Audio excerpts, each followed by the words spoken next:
Good evening, and welcome to the Board of Education meeting for Greeley Evans School District 6. This is the 22nd day of May, 2023. This meeting will now come to order. Please stand and join us for the Pledge of Allegiance to our flag. Pledge allegiance to the flag of the United States of America, and to the republic for which it stands, one nation, under God, indivisible, with liberty and justice for all. Ms. Lemon, will you call the roll for us? Director Bentley? Present. Director Campos-Fitzy? Present. Director Matthews? Present. Director Mash? Present. Director Norwood? Director Pappas? Present. Director Sullivan? Present. 6 board members present. Thank you, Ms. Lemon. Well, today is the last board meeting in May, and what that normally means for us, and does mean for us this time, is we are almost, for the most part, just about completely done for the school year. And so we want to say congratulations to everyone, to all of our teachers who've made it through the year, and to our students who also made it through the year. We hope everyone slept in this morning as the first true day of summer. We especially want to say congratulations to our graduates. So a lot of us spent this weekend attending a lot of graduations, and such a monumental event for our students. And so we are just want to extend congratulations to them, and to our charter students. A lot of those guys you still got one more week, so hang in there. It's almost there for you too. And I do want to tonight just say a special congratulations to Carrie Smith. Carrie Smith was or is for another month, I think, something like that, the principal at Central High School, and he is retiring this year. Had his last graduation ceremony on Saturday, and so I just want to extend those congratulations to him on his career and all he's meant to the district and especially to Greeley Central. And so that's all the announcements that I have for tonight. We're now to the approval of the agenda, and we'll need a motion to approve. I move that the Board of Education of Greeley Evans School District 6 approves the agenda as presented. Second. Thank you both. Is there any discussion on the agenda?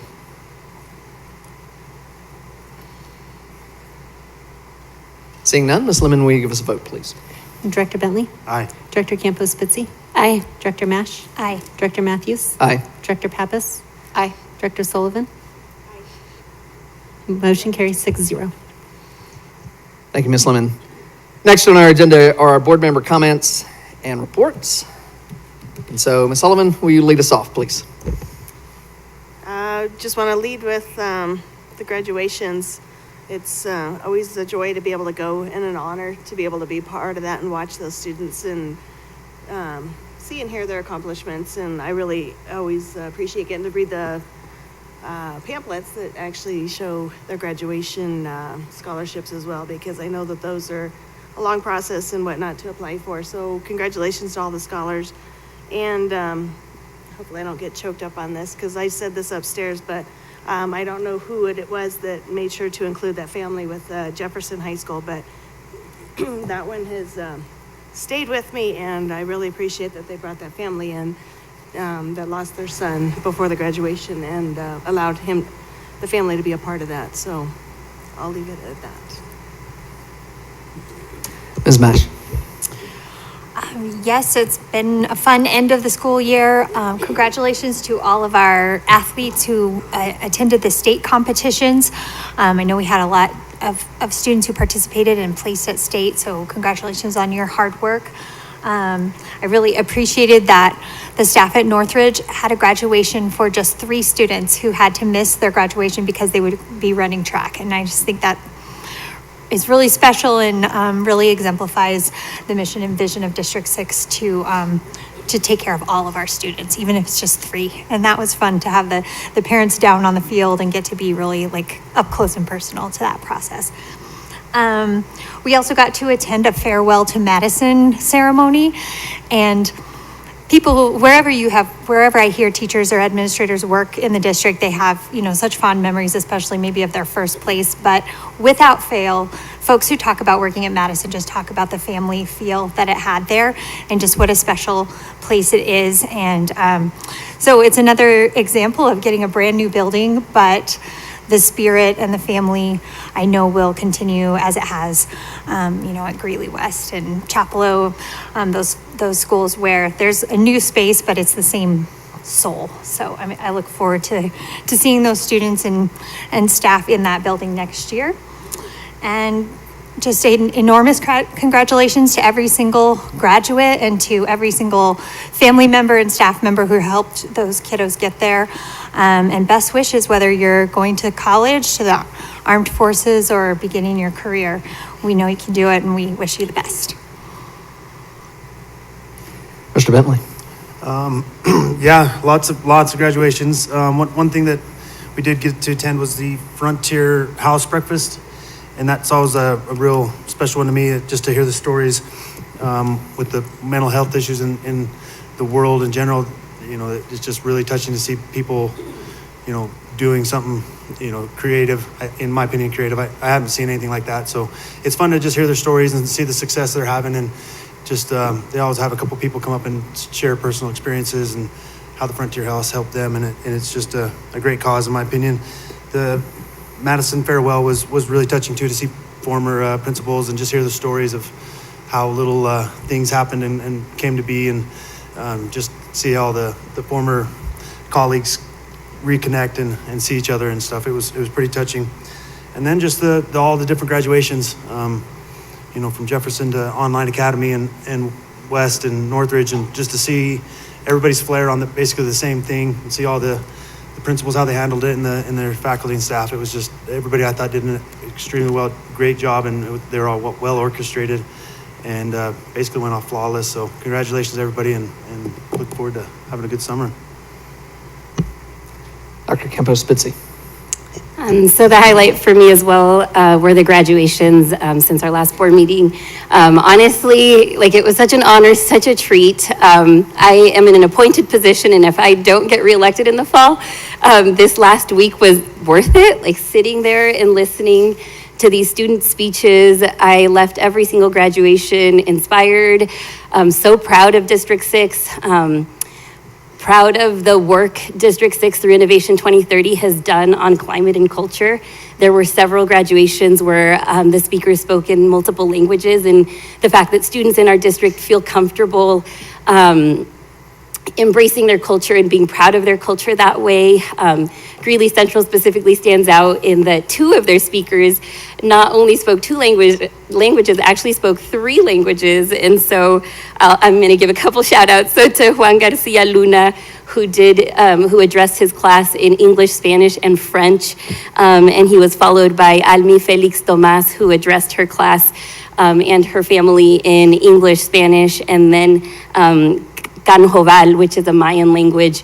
It gave me goosebumps, and again, just seeing the diversity in our student body is just inspirational to me. A lot of the student speakers spoke about the resiliency their classes have had in the last 4 years, especially having to have gone through the pandemic.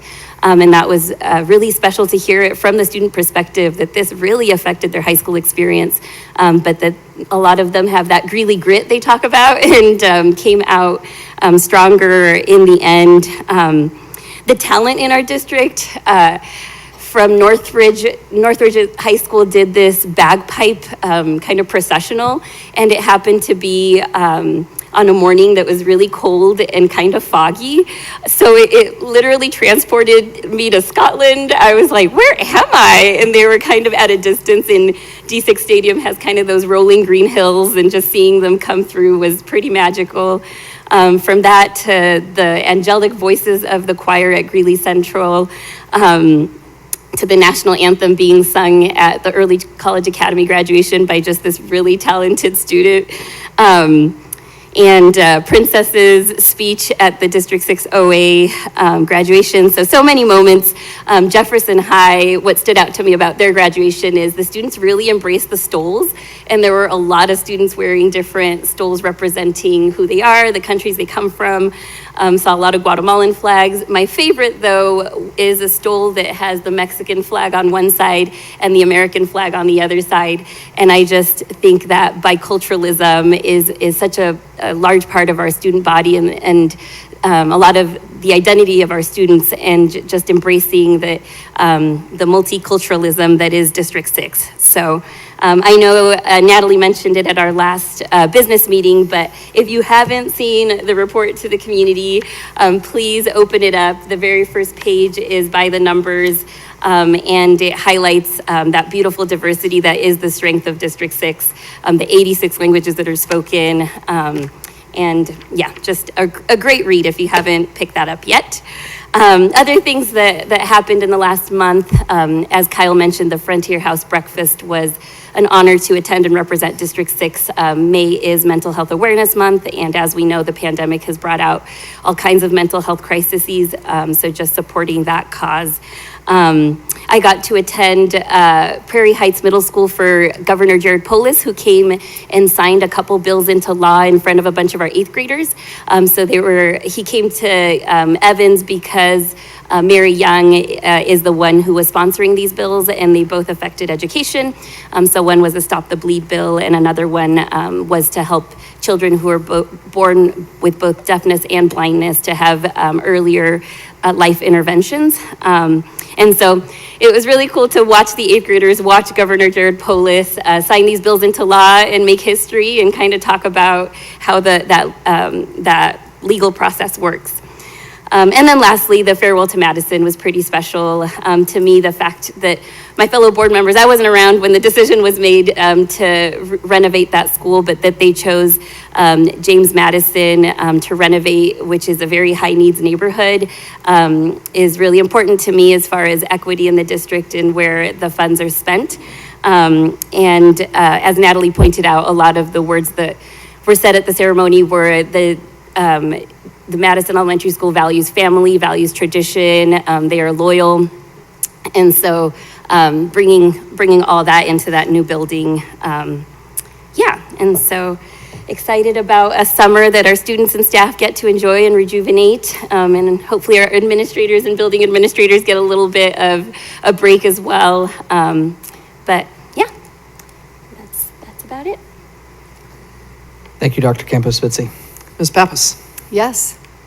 All of the above. No,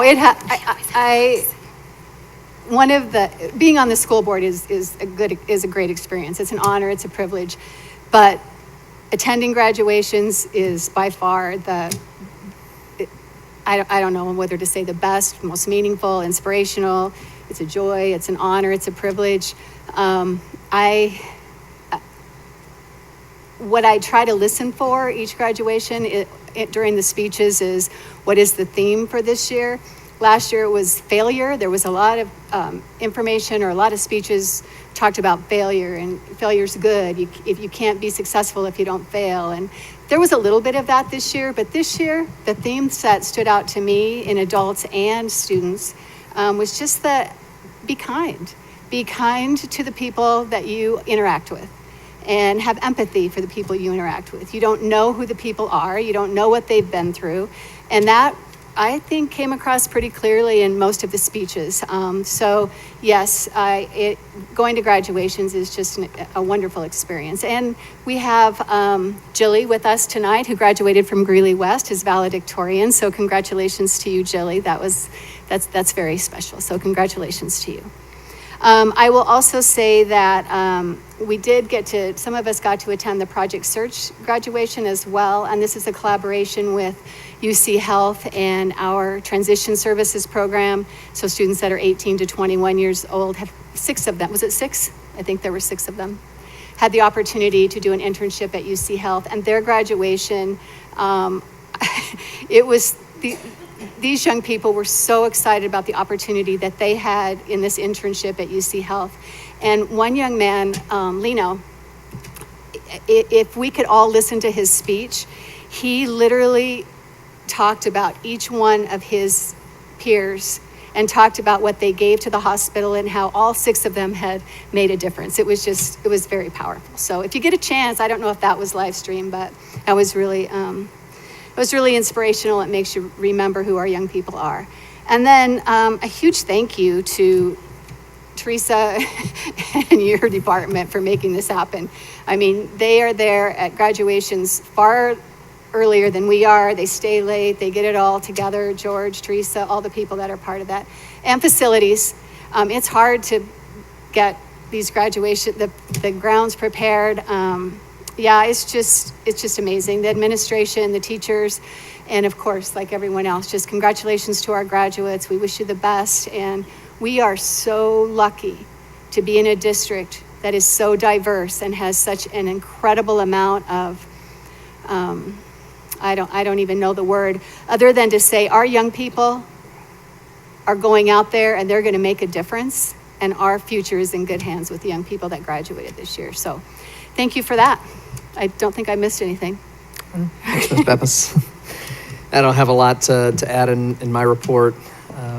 I would echo what Brenda and Kyle said about just the uniqueness of these graduation ceremonies and how special they each are. And from the bagpipes at Northridge to the fact that Greeley Central's band plays Pomp and Circumstance. And if you've ever gone to graduation, it takes a few times to get Pomp and Circumstance. That song is burned into my brain now after going to 5 or 6 graduations for 5 or 6 years, how many ever years it's been now. And certainly the highlight for me was Greeley West graduation this year. I had a graduate myself, and certainly a lot of fun to be able to be on stage when he graduated.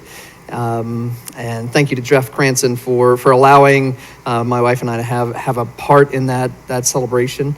But I would echo what you said, Ms. Pappas, that apart from my own son's graduation, that Project Search graduation was really powerful to watch what those the transformation that you could tell clearly happened in the lives of these kids. And so I want to just say thank you to UC Health, to Greeley Hospital, to Maryland Shock for making that possible for our kids. And Leno's graduation speech, as Ms. Pappas said, was really a thing of inspiration. It was short but powerful, and so that was definitely one of the highlights of the week. And would just add to the thank yous also to our security team, and those guys were also at every graduation. They were getting everybody in safely and getting everybody out safely, and so we appreciate you guys as well. It is a magical week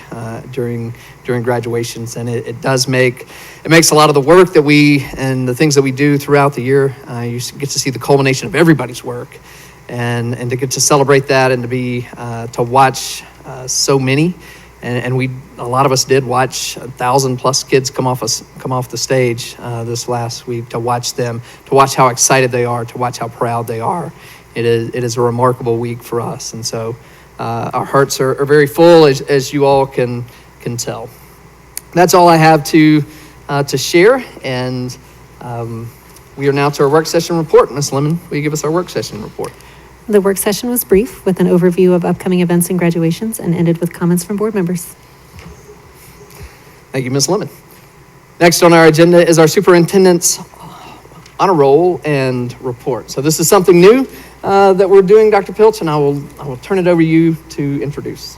Thank you, President Matthews. So I am starting a new thing with my superintendent's report. I hope you all will be comfortable with this, but I thought we would start a superintendent's honor roll. I've often used my time during my superintendent's report to recognize students or staff or community members who have gone above and beyond, but I thought it would be nice to let folks in our community, in our school district, staff, parents, students, community members, actually nominate individuals or groups of individuals to be recognized on the superintendent's honor roll.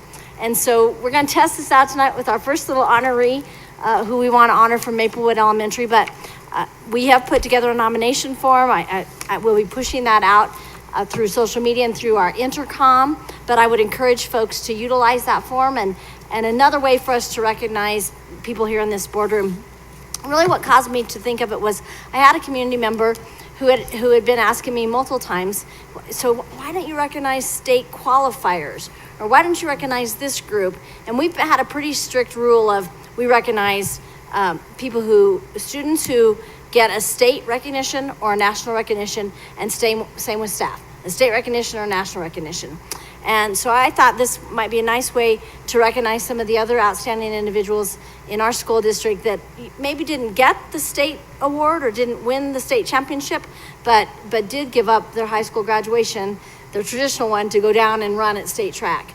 By the way, we did have some winners out of that bunch. So we'll look forward to recognizing them next month when we recognize the state honorees. So I'm going to start with our first Superintendent's Honor Roll. You're the inaugural person, Sophia. So if you would come up, Mr. Reyes, and bring Sophia and your staff with you, and maybe Sophia's parents. And I'm just going to say a little bit about Sophia, and then I'm going to turn it over to Principal Reyes, who's principal at Maplewood Elementary School, to share a little bit more about Sophia. So this young woman coming before you is Sophia Pounds, a 5th grader at Maplewood Elementary. I bet you just finished 5th grade. Did you? So you're going to be a 6th grader at Maplewood. She received 2nd place in the Colorado Bureau of Investigators 2023 National Missing Children's Day Poster Contest. And representatives from the Colorado Bureau of Investigators were at Maplewood Elementary School last Tuesday to recognize Sophia, made a big deal of this. It's really an important honor. Her poster incorporates images of family on one side and a neighborhood with lost children and police on the other side. Sophia was recognized during the 5th grade continuation ceremony at Maplewood last week. And this is an annual contest, as I understand, that is open statewide to 5th graders throughout the state of Colorado. So congratulations to you, Sophia. And I'm going to turn it over to Mr. Reyes to say a little bit more about you. And then we want to recognize some of the other folks who've come here tonight. And I know school is out, so that means you have come even on your summer break tonight, Sophia, as well as the staff who have come here to recognize you and your parents tonight. Thank you, Dr. Pilch. Good evening, board. Ramon Reyes, the principal of Maplewood. Tonight, I had the pleasure to introduce a few of my staff members, but also Sophia's family. So with us, we have Tyson Pound, Sophia's dad. Tyson, wait, there we go. And Donna Pound, Sophia's grandmother. Okay. Along with our families, we have some of my teachers, 5th grade teachers. Let's see who's here. Sarah Coatman, there we go. They're Mrs. Foster. Way back there, Mr. Reyes. They're like way back there. They're waving way back there. So. And Mrs. Nauman, thank you. And Mr. Miller is here supporting also. And we also have our art teacher. And I would like to share this moment with my art teacher so that she can talk a little bit more of how this came to fruition, if it's okay with you. So, Mrs. Buren. So our 5th graders were invited to take part in this contest. It's actually a nationwide contest, 5th graders across the country.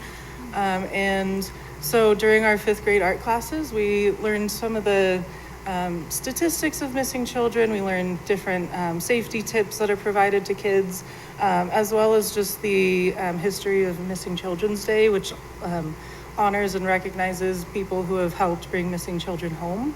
And then they created their own poster and had to write a statement about their poster and about themselves as the artists. And Sophia did an amazing job on hers, so very proud of her.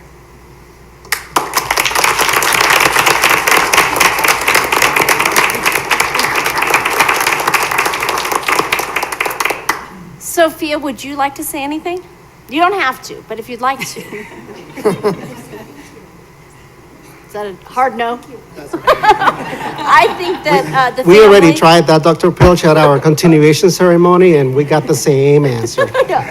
And truly, I'm going to say this, if all of our teachers that are here, for her not to speak is almost a miracle from God. Because this child never, ever stops speaking, which is wonderful, but yes. I think we'd like to get a photo, President Matthews, and with Sophia and her family and her teachers.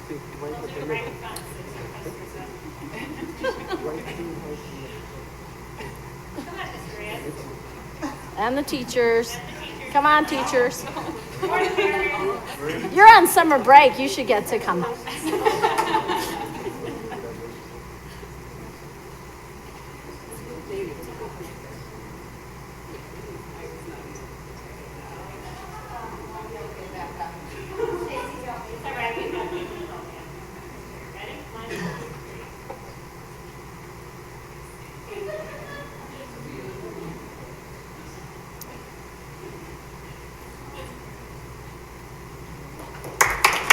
Thank you so much.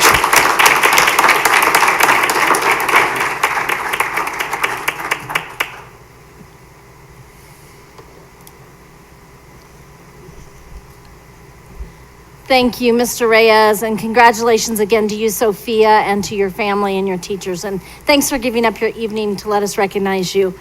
President Matthews, I have one more announcement. I'd like to introduce to you my recommendation for our new assistant principal at the District 6 Online Academy. As you all know, we hired the assistant principal into the principal role.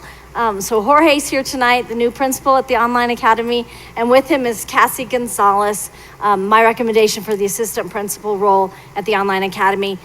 Cassie earned her began her educational career in 2004, working at the Greeley Dream Team as an advisor, and then she became a teacher assistant at Dos Rios Elementary, and later she began teaching at the elementary school that was then East Memorial.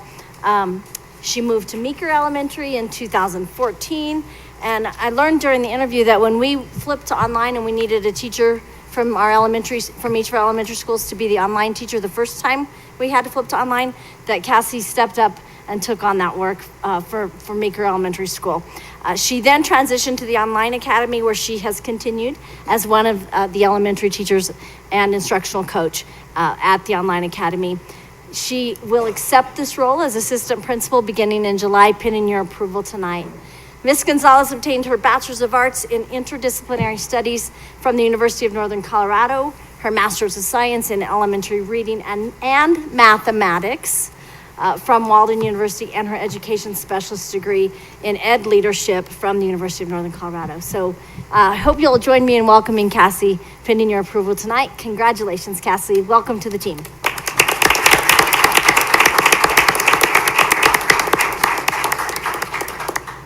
That's it for me tonight, President Matthews. Thank you, Dr. Pilch. Next on our agenda is public participation. The board welcomes the comments of community members and has dedicated a portion of each business meeting agenda to provide an opportunity for the community to present brief comments to the board. All speakers are limited to 2 minutes for comments. The board typically does not engage in discussion or provide an immediate response to the input, but will ask district staff to respond as appropriate. Written testimony or speaker handouts must be submitted to our board secretary, not to individual board members. The board is committed to providing a safe environment where all members of the school community are treated with dignity and respect, and we expect all speakers to exercise their speech rights responsibly. Speakers are responsible for their own speech, and speakers' remarks must be suitable for an audience that includes kindergarten through 12th grade students. Anyone who disturbs order may be required to sit down or to leave the boardroom. All speakers and those in attendance shall conduct themselves in a non-disruptive manner. Cheering, snapping, clapping, and other distractions are not allowed during or upon completion of any public comment. First tonight, we have Ms. Stacy Castile. Ms. Castile is a parent of a student enrolled in District 6 schools. Welcome, Ms. Castile. Thank you for being here tonight, and you'll have 2 minutes. Thank you very much. First of all, I would just like to congratulate the recent graduates of District 6. I know that you guys will be off to a great start in whatever it is that you continue to do. I also want to congratulate the staff that has recently retired. I couldn't imagine putting in some of the years that some of the staff that recently retired had put in. That's such an amazing job for them. I would also like to say thank you to Superintendent Pilch and Mr. Gates, head of security. Thank you guys so much for sending out the most recent email clarifying about the student IDs and what the RFID tracking chips do or do not do. I look forward to that system being fully implemented in regards to sporting events and field trips in the upcoming year. On that note, I would like to thank our amazing security team. I personally know how hard they work at keeping our children safe, as that is one of their number one concerns. I would like to ask our board to support our security team by having our lobbyists put pressure on our elected officials in an attempt to try to help combat the restrictions that social media and cell phone providers put on our security team. What they put into place makes it a lot harder for them to do their job when they have to cut through paperwork that sometimes costs time that we do not have. This would help our security team protect our schools, protect individual students who are being threatened against, and students that are threatening to do harm upon themselves. Again, I would like to thank everybody for their commitment to our children and keeping them safe. Thank you. Thank you, Ms. Castillo. Next tonight, we have Ms. Sherry Pife. Ms. Pife is a resident of District 6 and a business owner within the district. Welcome, Ms. Pife. You have 2 minutes. Thank you for being here. Thank you. Couple of things. As usual, I had a complete speech lined out, and then this afternoon boiled out, and as I drove down here tonight, I got to thinking harder and harder, and I got a little more and more frustrated as I drove down here about one particular topic, so my speech is out the door. First, I just want to remind everybody sitting up there that there's 7 of you. There's not 6, there's not 5, there's not 4, there's 7. All 7 of you have equal votes, you have equal weights, and you have an equal balance in this district. And I would hope that all 7 of you continue to remember that, along with Superintendent Pilch. And I thank you for our conversation this afternoon. It was greatly appreciated. Thank you very much. My frustration is, for 55 years, I was baptized and confirmed, and I have lived my life as a Lutheran. And I have a God who loves everybody. He loves you whether you're white, he loves you whether you're black, he loves you whether you're straight, whether you're gay, it doesn't matter. Most importantly, he loves you whether you're a parent in this district or not a parent in this district. Mr. Matthews, I get more and more frustrated. We have had this conversation 1,000 times, and every single meeting it comes back up. When you go to your church on Sunday and you give your sermons, I'm sure you would not appreciate if I, as a Lutheran, said that your sermon as a Presbyterian was any less than my pastor's as a Lutheran. I, as a non-parent, am no less of a person than any parent in this district. I pay property taxes through my rents, I pay sales taxes, I pay state taxes, I pay income taxes, they all come back to the school district. You have got to stop putting your constituents into a box, whether they're parents, non-parents, renters, homeowners, business owners, it doesn't matter. My God loves everybody, and I hope yours does as well. Thank you. Thank you, Ms. Pife. Next tonight, we have Ms. Sandy Magnuson. Ms. Magnuson's a resident of District 6.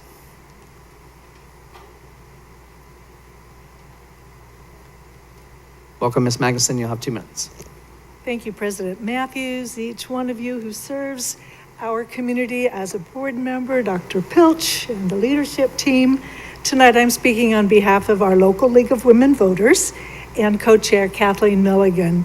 Most of you understand that the League of Women Voters is a nonpartisan political organization with an essential purpose of empowering citizens to shape better communities through active participation in government, and of course that includes informed voting. Strong public schools are critical factors in a well-functioning democracy, and so we appreciate your efforts to assure that our students receive diverse and equitable learning opportunities that enable them all to experience success. As you know, league members attended board meetings this year, and we witnessed your bold leadership. We saw evidence of your commitment to solid, welcoming school environments for all of our students, regardless of the various categories that society has created for them.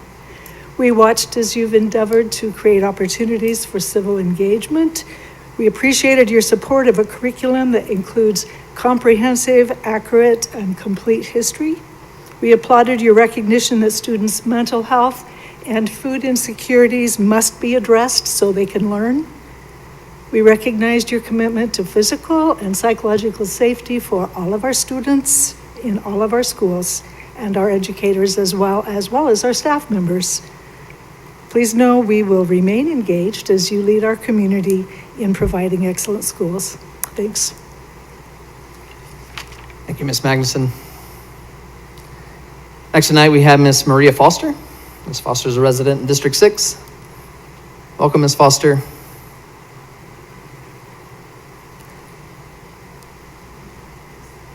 Thank you for being here, and you'll have 2 minutes. Thank you, President Matthews, members of the board, Superintendent Pilch. The saying goes that you don't know what you don't know.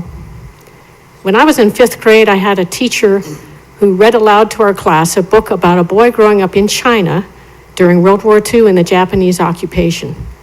And at that point in my life, I knew some things about World War II, but that was the very first time I realized that Japan had invaded China and that the Chinese were combatants in World War II. I've mentioned before that when I came across a biography of Babe Didrikson, it was the first time my eyes were opened to the possibility that a woman could be a professional athlete. But you don't know what you don't know. And when you take books out of circulation, when you take them off the shelves and put them behind a permission wall, to me that's essentially a ban, because you've precluded the possibility that somebody walking through the stacks of the library could serendipitously come across a book that they need, but they didn't know that they need. That they find a book that has a piece of information that they lack. That they find a book with a possibility that they didn't know existed until they found that book. That they find a book that may offer them some comfort and security that perhaps they don't really have in their life. So I am opposed to the opt-in permission system that some people are proposing for certain titles in the school libraries. I believe that inherently that promotes ignorance, and I don't think our schools should be in the business of ignorance. I think a much fairer system is the current system of opt-out, that if you do not wish your child to be exposed to certain materials, you can opt out, but you should not be allowed to preclude the possibility of other children discovering information that they need. Thank you for your time. Thank you, Ms. Foster. Next tonight, we have Ms. Ellen Foster. Ms. Foster is a resident of District 6. Thank you for being here, Ms. Foster. Welcome, and you'll have 2 minutes. Thank you for this opportunity to speak. As has been mentioned, it is summer vacation, so I did not write out prepared remarks because I survived the end of the school year and packing up a library and a literacy lab, and that was enough. I also attended the Madison Farewell as a parent of students who attended that school and as a former staff member, and there is something truly special about that school and that community. And as part of that, I got to tour the new school, which was absolutely amazing. The science room specifically designed as science rooms, not just a generic classroom and you tried to fit all your science materials in. Same for the art rooms, that there were special storage areas and drying areas to facilitate that program. The same for the music room. All my school experiences have been that there's just all these rows of classrooms and they're all the same, and those special teachers need to accommodate to the room rather than the room accommodating to them. So the amount of work that went into preparing that, the quality of the work that was done, the input from community and staff was just absolutely amazing. I know that there were some other schools that were considered for the rebuilding or renovation that did not get their turn because the money only went so far. And I would like to say that in light of the way that the money was responsibly spent on all of the projects, that we may well be looking at another mill levy override or bond issue, and that I would truly support that because I have seen that the district use their materials or use their money responsibly to create wonderful learning environments for children. So thank you. Thank you, Ms. Foster. Next tonight, we have Mr. David Meek. Welcome, Mr. Meek. Thank you for being here. Oh, thank you. Thank you all so much. I want to thank you all too for all your hard work, and I'm glad to see that you're all still here and you've survived what a year.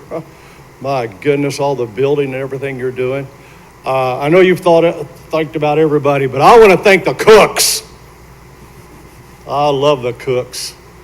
And, well, I was raised poor, so I had to take my lunch pail and my bologna sandwiches. So anyway, I really appreciate the cooks and all that you've done. So I want to say that. And I just want to add to this, says love children, and that, you know, the only way we can really love children like we should is when we follow the book. Somebody's already mentioned the book tonight, so I wanted to follow that tonight. You know, we're going to keep coming back until we get it right. And I realize part of the reason why we're all kind of religious, like Nicodemus when he come to Jesus, he was a Pharisee, which means he was very, very religious, like most of us are. And we've discovered over the years, you are the same way.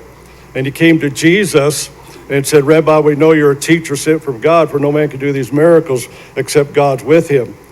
And Jesus answered and said unto him, even though he didn't ask a question, Jesus answered and said, verily, verily, which means listen, listen, what I'm about to tell you is very, very important. For I say unto you, except a man or woman be born again, he cannot see the kingdom of God.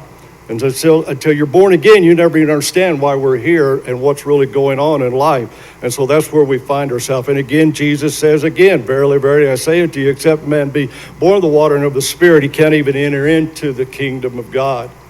So without Jesus Christ, your Savior, you know, you're on the way to the lake of fire. Only have Jesus in your heart can you make heaven your home. So, Lord, I just pray that you'd help them have a great summer. Lord, to get Bible back in schools, Lord, and bless them, I pray. We ask in Jesus' name, amen. Thank you, Mr. Meek. Next tonight, we have Ms. Sonia Miller. Ms. Miller is a resident of District 6.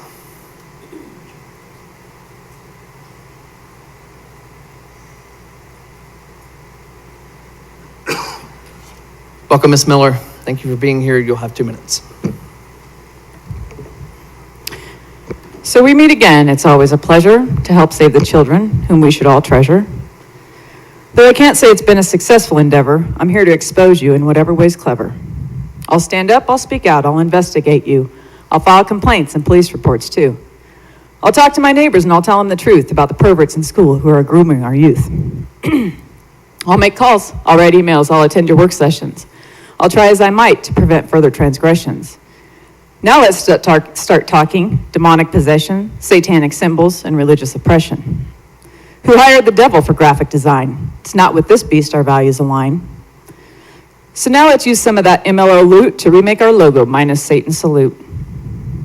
Then let's spend some of those curriculum dollars on wholesome old literature to round out our scholars.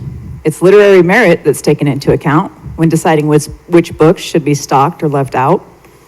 So how do you decide what stays and what goes? It's not based on the number of those who oppose. Bestiality, slavery, rape and delusion, masturbation and murder and gender confusion, they all make the cut, so it'd only be fair to have the Bible and history and literature be there.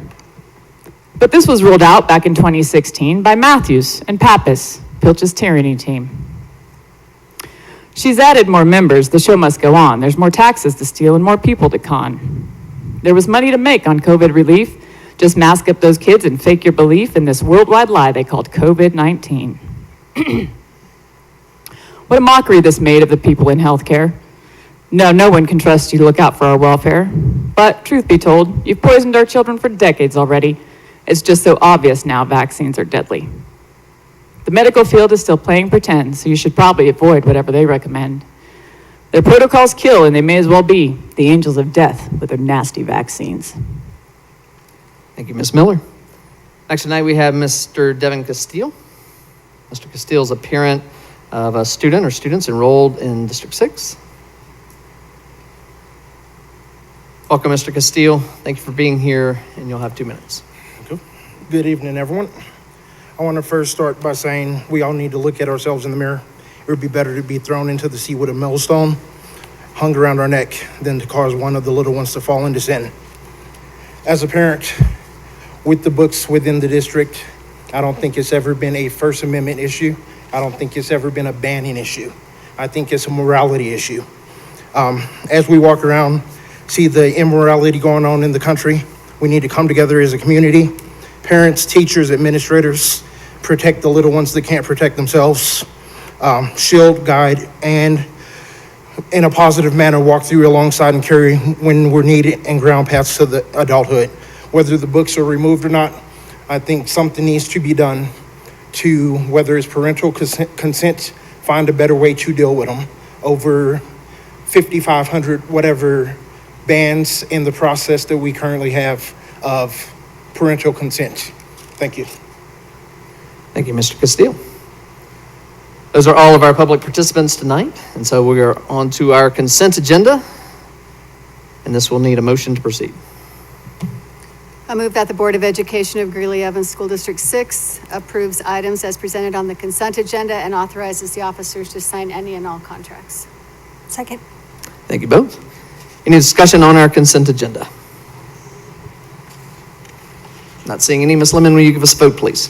Director Bentley? Aye. Director Campos-Fitzie? Aye. Director Mash? Aye. Director Matthews? Aye. Director Pappas? Aye. Director Sullivan? Aye. Motion carries 6-0. Thank you, Ms. Lemon. Next tonight is a second read and adoption of policies JLCDC and JLCDC-R, medically necessary treatments in school. And I do believe that this is an action item that needs a motion. I move that the Board of Education of Greeley Evans School District 6 adopts policies JLCDC and JLCDC-R as presented. Second. Thank you both. Dr. Pilch, we've dealt with this, or we've at least looked at this because this is a second read, so we've discussed it. Is there anything further that you would like to say before we open this up for board members? No, I'm happy to take questions if you have any. Okay. Any questions or comments for board members on this motion? Seeing none, Ms. Lemon, will you give us a vote, please? Director Bentley? Aye. Director Campos-Fitzie? Aye. Director Mash? Aye. Director Matthews? Aye. Director Pappas? Aye. Director Sullivan? Aye. Motion carries 6-0. Thank you, Ms. Lemon. Next, we have our update on Career and Technical Education Center. And so, Dr. Pilch, I will give this one to you. Thank you, President Matthews. I think some of the board had been asking about how are things going over there at that new Career and Technical Education Center, and are we going to be ready to open in August, and how are things looking? And so I asked Assistant Superintendent Anthony Osmus and his team to provide us an update tonight on the new Career and Technical Education Center, which will open in August.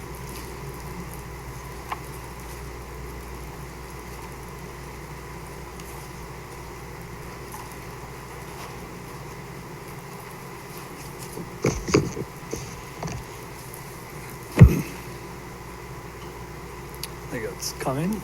So President Matthews, members of the board, Dr. Pilch, thank you for having us tonight. My name is Anthony Osmus. I'm the Assistant Superintendent of Secondary Education and Post-Secondary Readiness, and we are excited to provide an update on our District 6 Career and Technical Education Center, also known as our District 6 CTE Center, as well as update you on our District 6 Mobile CTE Lab.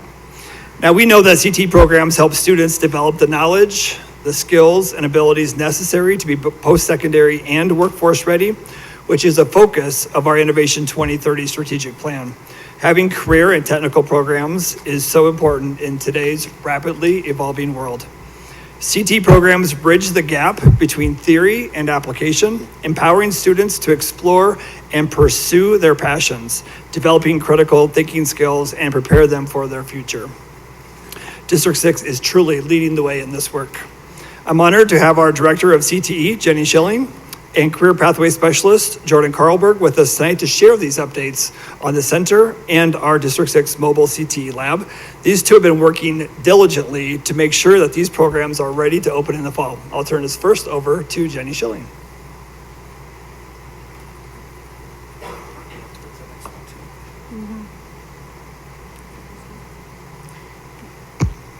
Thank you, Mr. Osmus.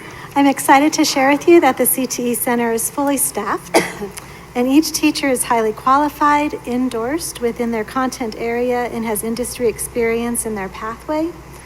We have applied for post-secondary credentialing that will allow concurrent enrollment to be embedded within each pathway that will be offered at the CTE Center.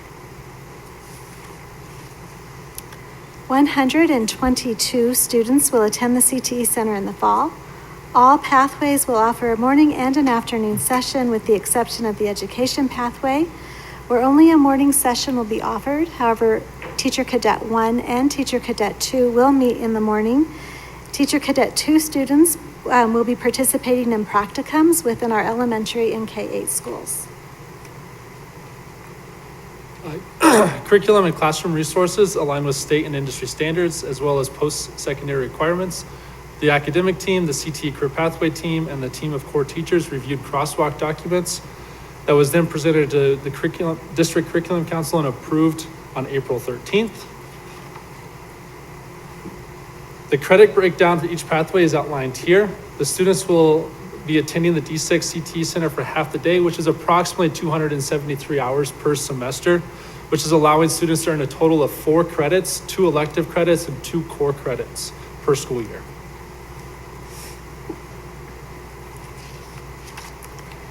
The My Lady curriculum for this cosmetology pathway is nationally recognized. In addition, students will be earning concurrent enrollment through Northeastern Junior College with the goal of sitting for their state board exam in cosmetology at the end of their second year. The Teacher Cadet curriculum for the education pathway is the curriculum that we currently teach, is recognized throughout the state. In addition, students will be earning concurrent enrollment credits through Ames Community College, creating a pipeline of future District 6 educators. The Marcraft curriculum for cybersecurity pathway prepares students for an exciting industry in information technology.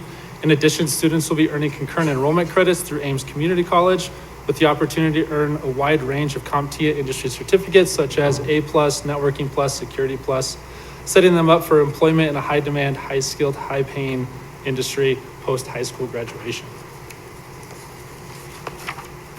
The NCCR curriculum is nationally recognized in the construction and electrical industry. The first semester of this pathway is also recognized by the state of Colorado as a pre-apprenticeship program within the construction sector, allowing students to participate in internships and apprenticeships in areas generally not available to high school students.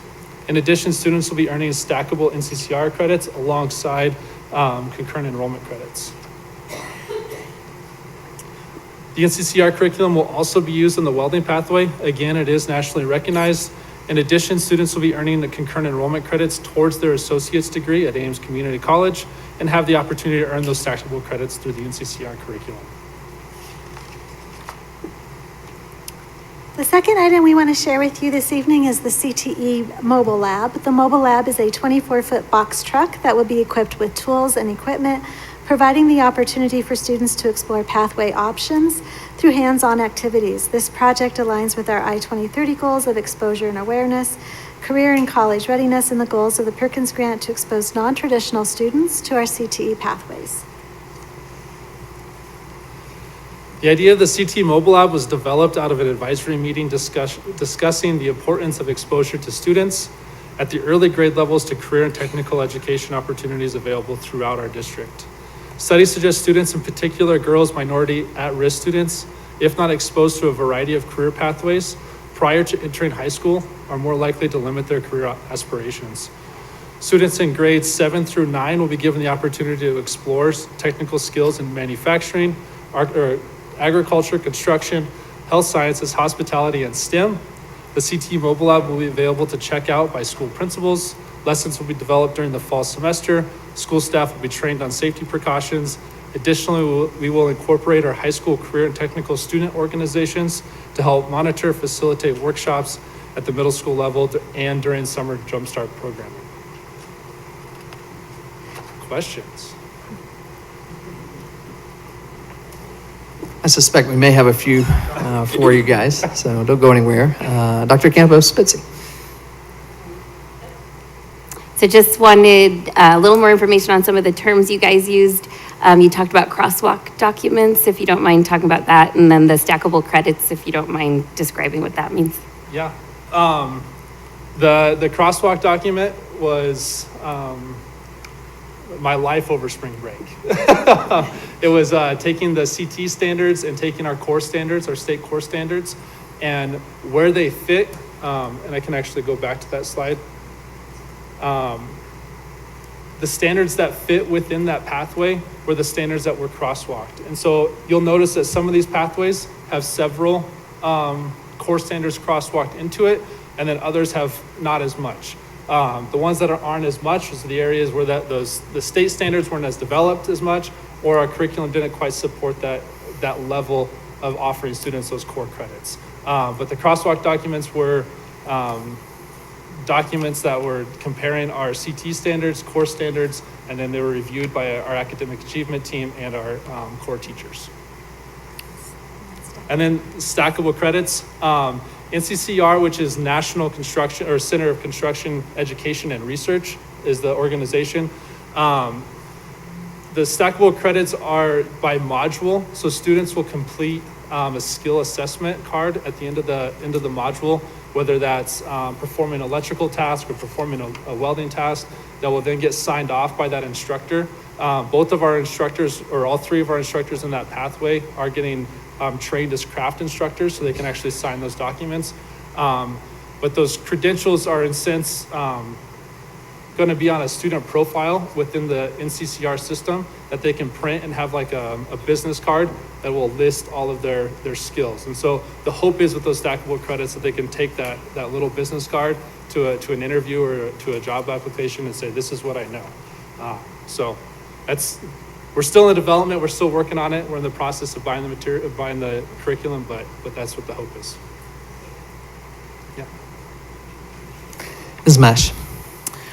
Thank you so much for this update, and I'm really excited about the CT Mobile Lab. I know I've spoken with you, Jordan, about this before, and just the understanding that we need to interest our younger students in these types of things, and let our families know all of the options from an earlier age, just so our students can align with the things that they're passionate about and they're gifted in, and not maybe necessarily go to the high school that their brother went to, but that they can know all the pathways that are available to them. So it kind of makes me think of the chef in the classroom, just like bringing the things to the younger students. And then another thing you said that just really stuck out to me is that we have to up our game at our high school, because now we have all these great pre-engineering elementary schools, and so our kids are learning so much at an earlier time. So now we're just progressing that up. So none of it's a question, it's just really exciting, and I'm so pleased that we have all these opportunities. So thank you for your hard work, and I'm sure it is going to be a process and a building experience. Any new school takes a few years to kind of develop that culture and just see what works and what doesn't, and I'm sure your students will give you great feedback as well as they journey through. So thank you. Thank you, Ms. Mash. Mr. Bentley. I guess first of all, have we hired a welding instructor? Yes. Good. All hired up. All right, good. Second of all, I just wanted to say that my circles I run in are predominantly trade oriented, and the people that do know about the trade center are extremely excited, and the ones that haven't heard about it, by the time I tell them, they're also extremely excited. So there is a giant buzz in the community, and I think it's can pay dividends, and I'm pretty sure there's already a waiting list, right, for most of the classes, right? So I think it's right. So just excited for you guys overall. The campus with Jefferson High School getting a new place and the CTE Center involved, and the dividends it'll pay in the community are going to be huge. So thank you for the update, and excited to see it. Next, we have a question from one of our students, Ms. Jilly Huang. So I noticed the teacher cadet program, and I've heard a little bit about it, but you mentioned like for teachers, or for students who want to be teachers, like K through 8, but does that include like PE teachers, like art teachers, or like high school teachers? Like, could that program help out with those students who want to be like those types of teachers? I sure can, Jilly. So the reason that we are only offering an AM session is because we have 14 students between the Teacher Cadet 1 and Teacher Cadet 2 program. And that teacher that's doing Teacher Cadet, Mrs. Lauren Appelhans, is going to also continue to teach at Greeley Central High School. The Teacher Cadet is a K-12 teacher prep program. Cool, thank you. You're welcome. Thank you, Jilly. Any other questions or comments from board members? Not seeing any, so I will thank you again. Thanks for being here tonight. Thank you for all of your hard work on this. This is so exciting to see, and I want to also say thank you to our voters. This is our bond issue that is making this possible. This is not something we thought we would be able to do with the bond issue, but because of great management and because of great bond pricing, this is one of the additions that we get to do, and this provides a new home also for the fact that we're moving Jefferson here, provides a new home for Jeff Jr. and also provides a new home for Fred Chartis. And so it's such an exciting thing, and we're anxious to see the completion and the start. So thank you all. Thank you. Next on our agenda tonight is our Board of Education review of book appeals.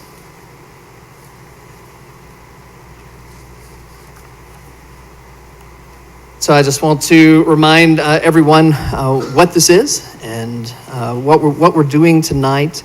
And so first I want to just remind everyone that we do on occasion function as a quasi-judicial body.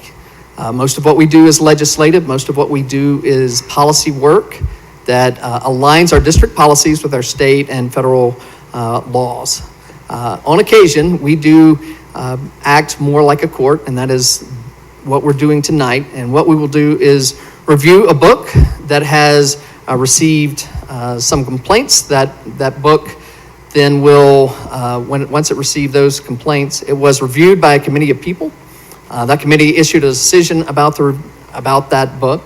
That decision was upheld by the superintendent, and then several people have appealed that decision. And so we are the final voice in this, and so we'll make a decision tonight about a book. It's The Absolutely True Diary of a Part-Time Indian by Sherman Alexie. Hope I said that correctly, that name. And I want to remind everyone that is all we're doing tonight. We're not discussing other books. We're not discussing other topics. This is the book that we're here to discuss. We'll first hear from our appellants, and we'll have 4 appellants that will speak. Appellants, you will have some time to give a brief, 1 or 2 minutes to give a brief introductory statement and to summarize your appeal of the committee's decision. Then we will have some time where we can ask questions. Board members will be able to ask questions of those who filed an appeal and to clarify what they may have said, either in their appeal or in their statements tonight. Then we will also hear from Mr. Wes Tuttle. Mr. Tuttle has led our book committee, our book review committee, and he will present their findings. This is not an opportunity, again, to talk about whatever we want to talk about. If we venture off too far, whether that's board members or appellants, I will bring us back to order. This is, and it's very important, right, that we stay on topic and that we not address board members or appellants directly, and meaning that we're talking about the book and not particular board members or particular appellants. But it's very important because we do want people's voice to be heard. We want to make sure that the record is clear so that the Board of Education is able to make an informed decision on the law and the policy that governs this book. So we expect respectful speech, and we want everyone to speak to the issue. We are requesting that when the appellants address the board, comments are not directed again personally against board members. And it's important to keep in mind that some of the content may be for mature audience, and the content contained in the book may be inappropriate for younger audiences, particularly kindergarten or elementary age students. And that is the policy here, and that is governed by laws. That everything in this boardroom must be suitable language for a kindergartner to hear. This is their boardroom as well. So you have to imagine that there's a kindergartner sitting here in this room with us at all times and speak in a way that a kindergartner could hear, and their parents would not be offended. I think that is all I need to say in terms of introduction for this. But our first appellant tonight that we'll hear from is Ms. Stacy Castile.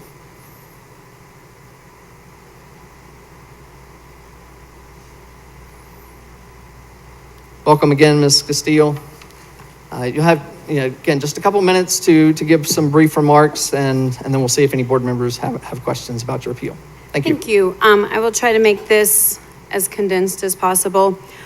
Reading has been my life since the very first time I read One Fish, Two Fish, Red Fish, Blue Fish by myself.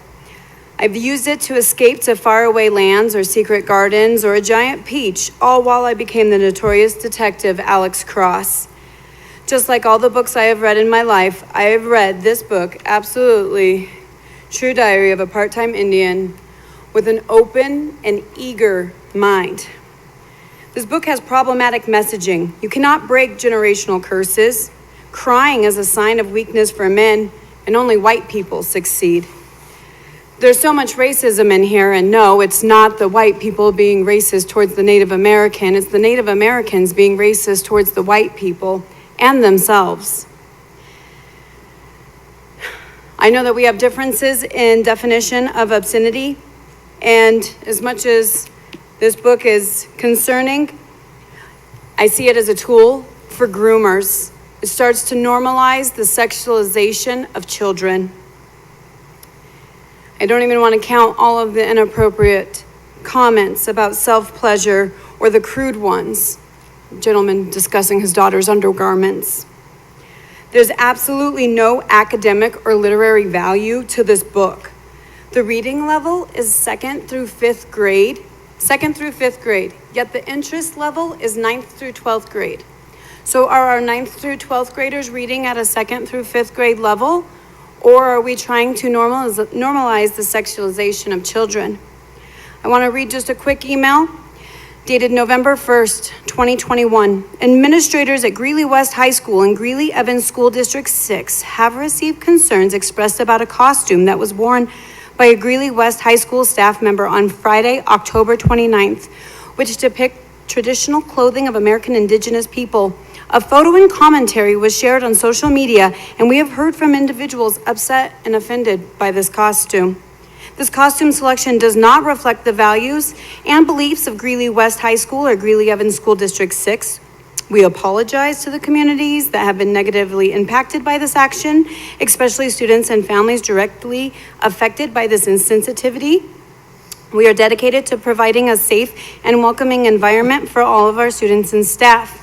This incident— Ms. Castile, I'm sorry, but we're past 2 minutes. Okay, so, just let me, can I just wrap this up? Wrap this up, thank you. So this incident emphasizes the need to continue and educate ourselves on culturally responsive practices and actions. So I ask, does District 6 condone messaging of Native Americans will always be drunk and die from alcohol on reservations? Or are they concerned with culturally responsive actions? Thank you, Ms. Castile. Do we have any questions or comments from board members?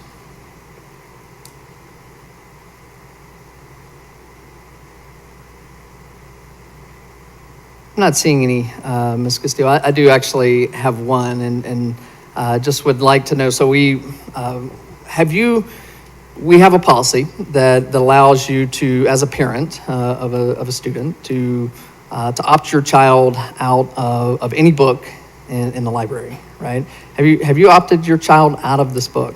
So I have actually not, because I think that the current process is a little extreme, considering we are supposed to just know which books are in the district and then know to email the principals and the librarians.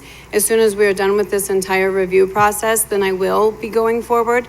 I have talked to Mr. Tuttle about maybe making a form or how we are going to notify incoming students and families that there are some books that have been concerned by other parents and community members in the district. And And I mean, just to elaborate, the reason I haven't is because my children are not interested in finding something like this. My children don't read at a 2nd through 5th grade level, as they are going to be juniors in high school. So in that aspect, no, I just had not. Right. And that would sort of lead to my next question, right? So I said something similar about the book for the last book that we looked at about my kids. I don't think my kids are probably checking the book out, so I haven't said I want to remove access or restrict access for my kids. But because we have that, right? And because we know our children better than anyone else, you and I, right? And I mean, you knowing yours and me knowing mine, yes, of course. But why do you feel it's necessary to restrict access for all children?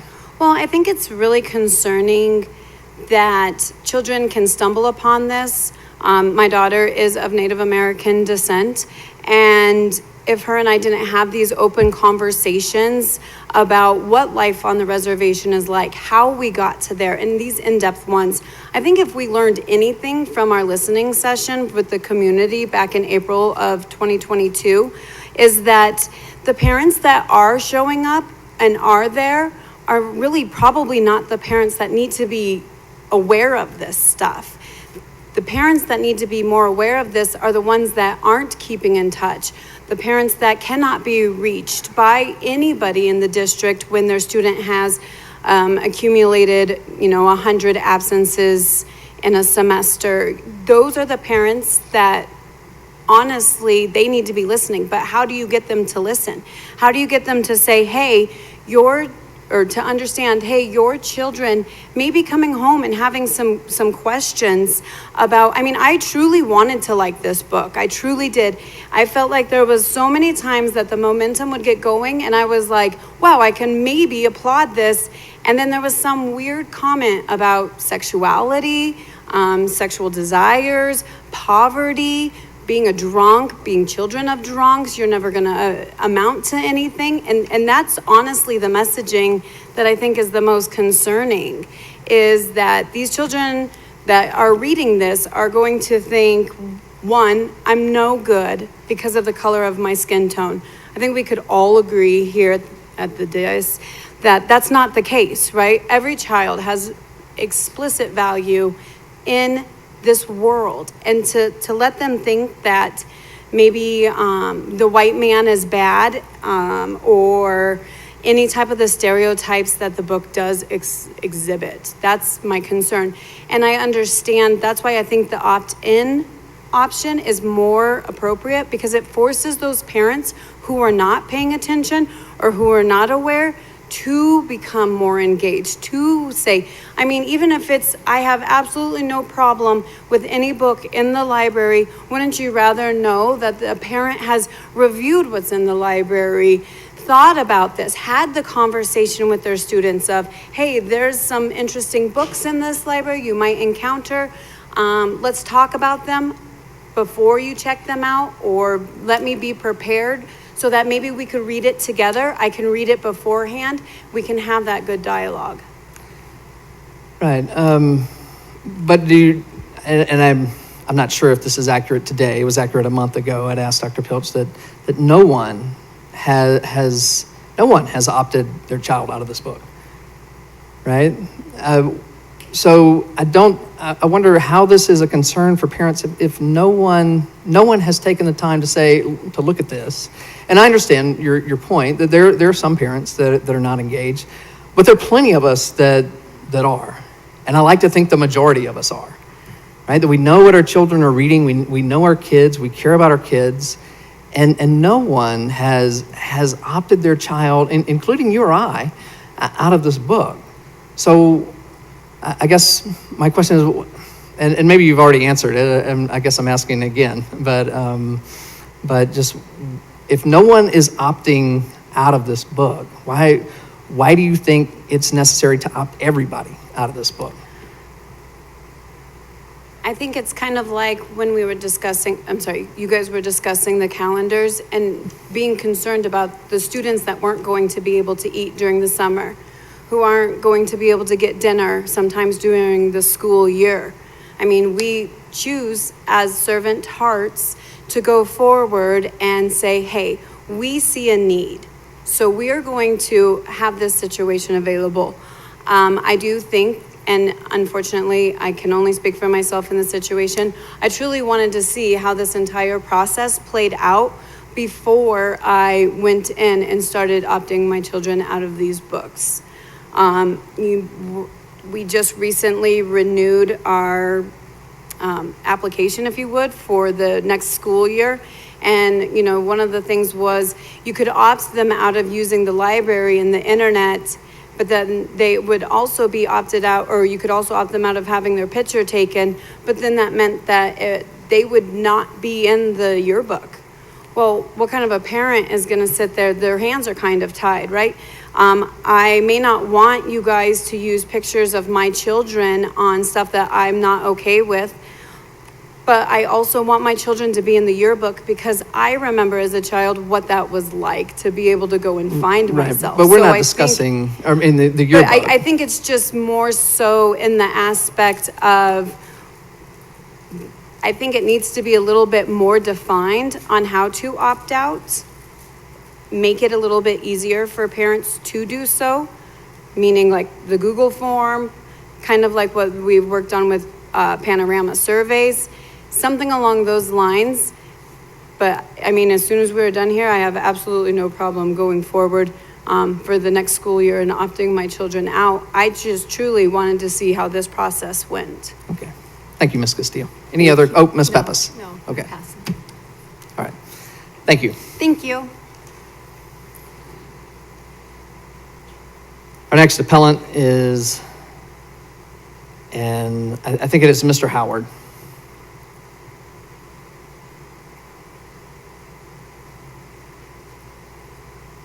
Welcome, Mr. Howard.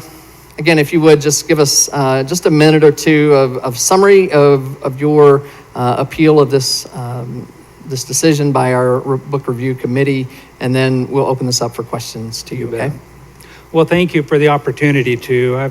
I've had the opportunity to serve Greeley as an RN since '88, working in the neuro ICU out in Ohio, medical ICU, ED, and as I was reading this book, it brought back a problem that I saw at the last book review, and that we were assuming the kids could interpret reading a sexual thing, whether it was sexual or non-sexual.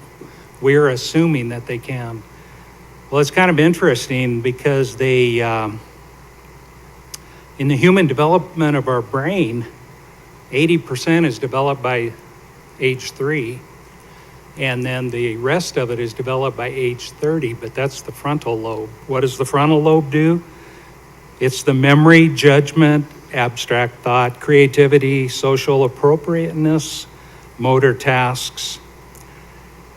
And it scares me because we're assuming a lot for these kids when they literally do not have the brain function to make that distinction.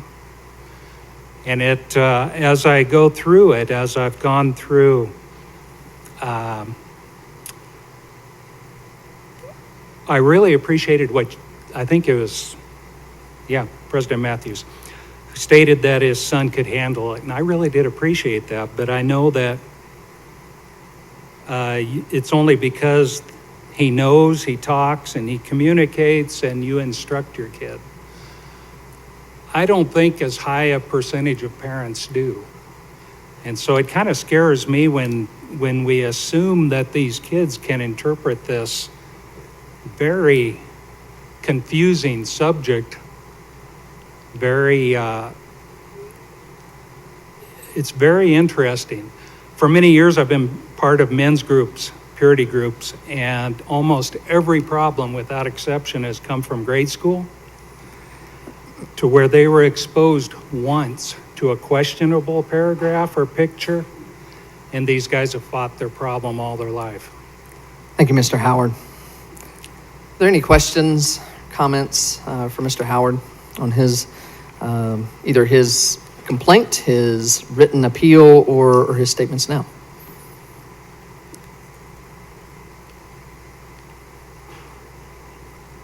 I'm not seeing any, Mr. Howard, so thank you for being here tonight.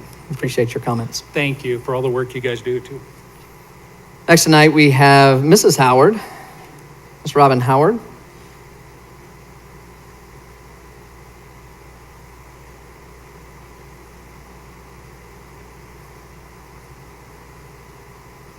Good evening. Thank you, Ms. Howard. Thank you for making time for this appeal process.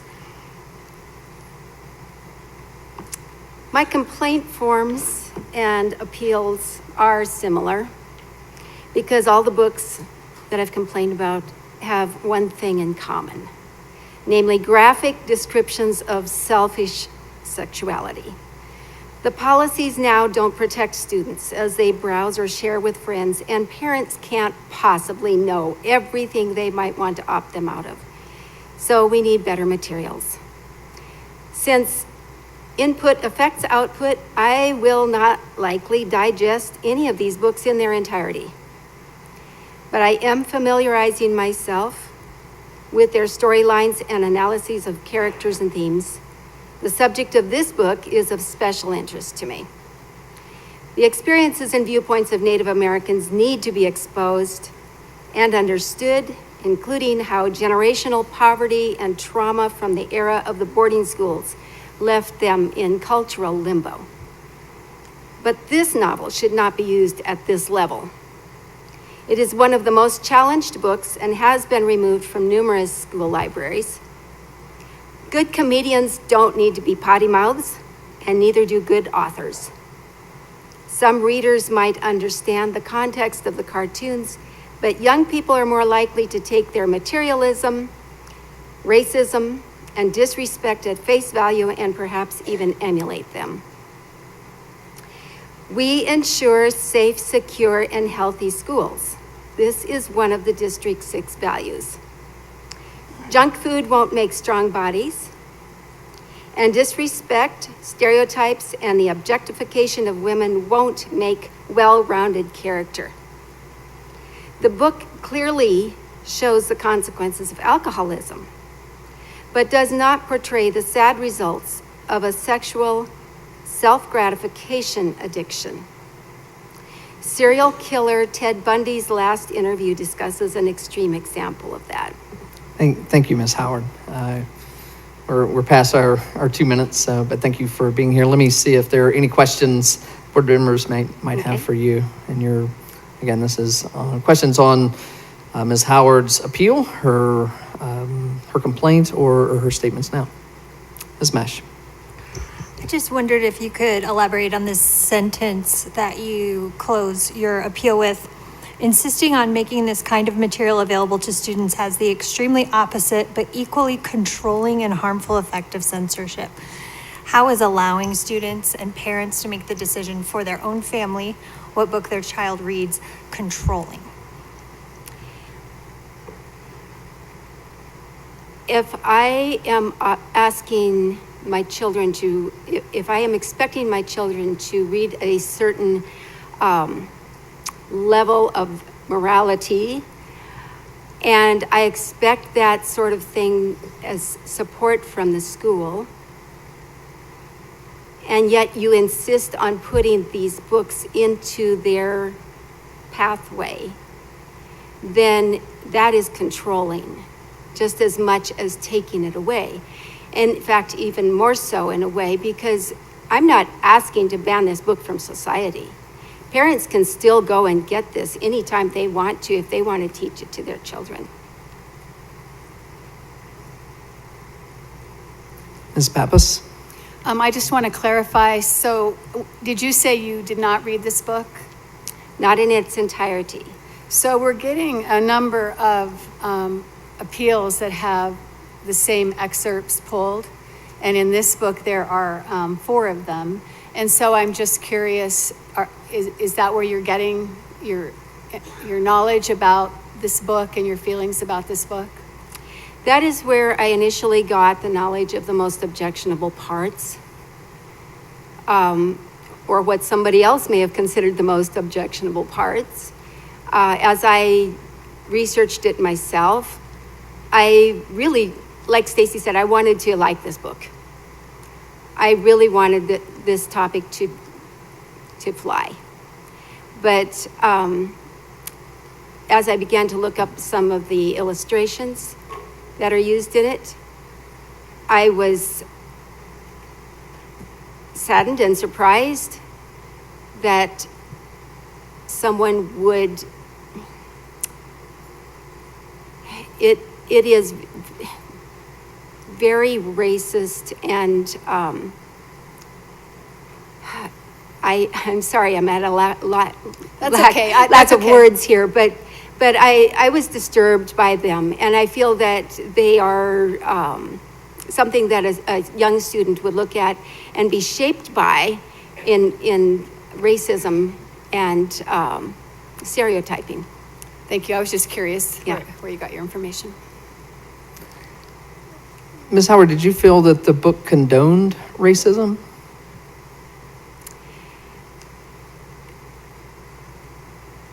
Because when I read it, I would say that I in no way thought that this book condoned racism.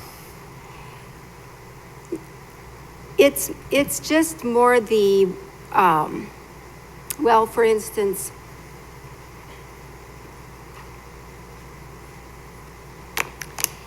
in the illustrations,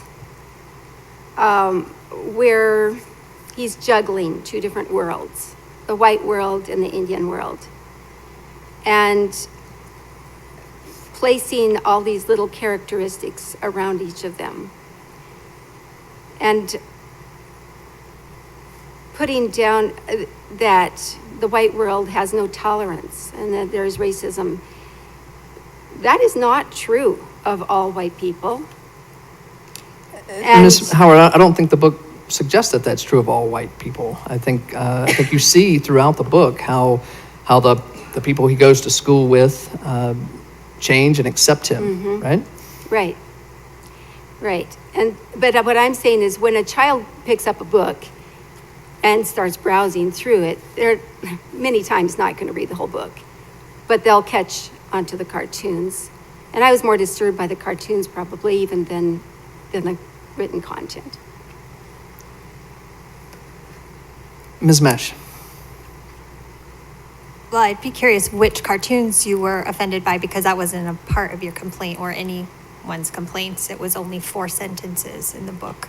Mm-hmm. But my other question, and I asked you this before, which parts of slavery are okay to teach? Which instances of real life are okay for a person to depict in a book? We have children who do experience poverty. We have children who experience racism. We have children who experience abuse by a parent or alcoholism. And by a child being able to read someone else's story of a similar experience, it can normalize it. It can help them to understand how somebody might have dealt with that problem. It could make a child who hasn't experienced that empathetic to someone else who may have that experience. And so I do get concerned if, well, we can't talk about slavery, we can't talk about poverty, we can't talk about violence, we can't talk about normal development of an adolescent experiencing their body. Just like what's left for children to read stories about. I would not at all say that you cannot talk about those things. I'm a realist. And I believe that I've always tried to show realism in my own family to my children. What disturbed me about some of these things, like the cartoon, where he is divided down the middle between being white or Indian, and putting all these negative things on the Indian side. Family history of diabetes and cancer, as though that's not on the white side. Sears blue jeans, 2 pairs for $19.99, as though this is something that's a negative thing. And I'm talking to teenagers now who are doing this very thing in their school, that they can't get creases in their shoes. They walk around that way because, and the materialism and putting people down because of that sort of thing. So it just sort of reinforced that in this cartoon more than saying that there's still dignity even if you're in poverty. But it was his experience. That was, it's a memoir. That's his experience, and that is, again, if you had read the book, you would understand what he's saying about that, how he has to save up money. He walks 20 miles to get to school. I mean, Yes. there's just so much nuance to the story, and that's his experience, and that's the way he's made to feel. I understand that. I have read that. Any other questions for Ms. Howard? Or comments? I'm not seeing any, Ms. Howard. Again, thank you for being here tonight. We appreciate you taking the time and making the effort to make this appeal. Yes, and I would like to emphasize that I am not seeking to ban books from society or interfere with what parents want to teach their children. You can't provide every book in the world here at the district, but I'm asking the district to crown its accomplishments. Thank you, Ms. Howard. With a better model of morality. Our next appellant is Ms. Miller.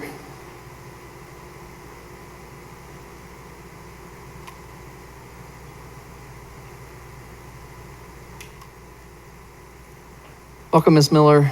If you will, just give us a brief summary of your appeal in a minute or two, and we'll open this for board members to ask you questions.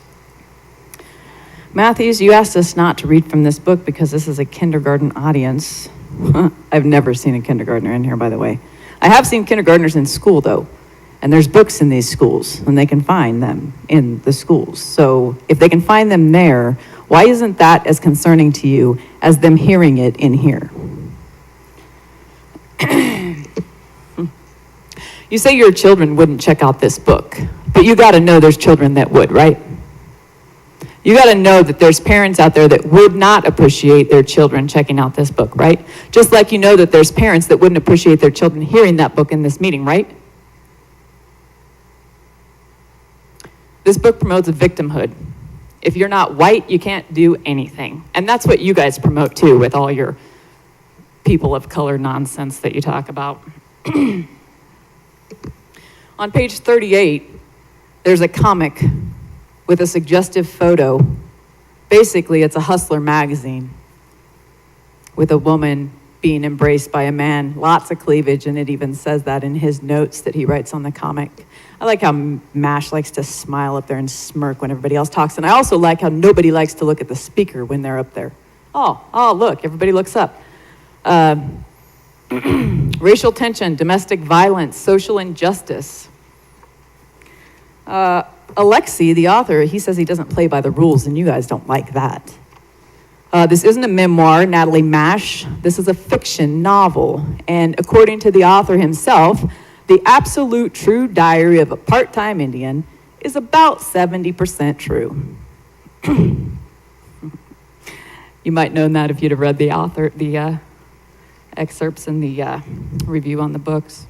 Mash. Grabbing your crotch. My balls are dying. Ms. Miller. Ms. Miller. Listen, Okay. masturbation. Ms. Miller. I'm not talking. I'm not reading from the book. I am Can talking. we cut Ms. Miller's microphone? Thank you. We're not reading from the book, and we're not discussing that. Does anybody have any questions for? Does anybody have any questions for Ms. Miller? Of course you don't, because you don't want me to talk. This is masturbation. All right, Miss Miller, you can take your seat, or we can have our security escort you to your seat. Miss Miller, thank you.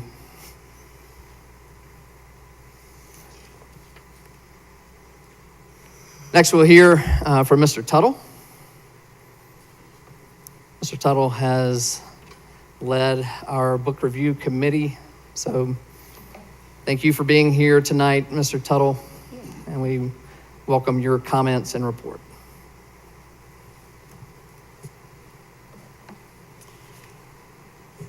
Thank you for letting me come and share with you guys. As you've even heard again tonight, the complexities that we have. You've heard people on both sides of this. Let me just walk you through again the committee's role and what we've done to get us to this point here. I'm just going to remind you real quickly of some of the context that we have within the system. So if you remember back, we had 180 complainants submit complaint forms specifically on this book. Do you have this pulled up? Can you pull up your microphone? I'm having difficulty hearing you, Mr. Tuttle. Is that better? That is better. Perfect. We had 180 complainants submit forms in December, and many of them were for multiple sites. So they would submit it for each site that the book was housed or is located at. We mailed certified letters acknowledging receipt of those complaint forms. If I go on just real quickly, we then sent that letter in January 4th. 2 weeks prior to our committee convening, which was February 21st, we opened up 2 opportunities for community to have input.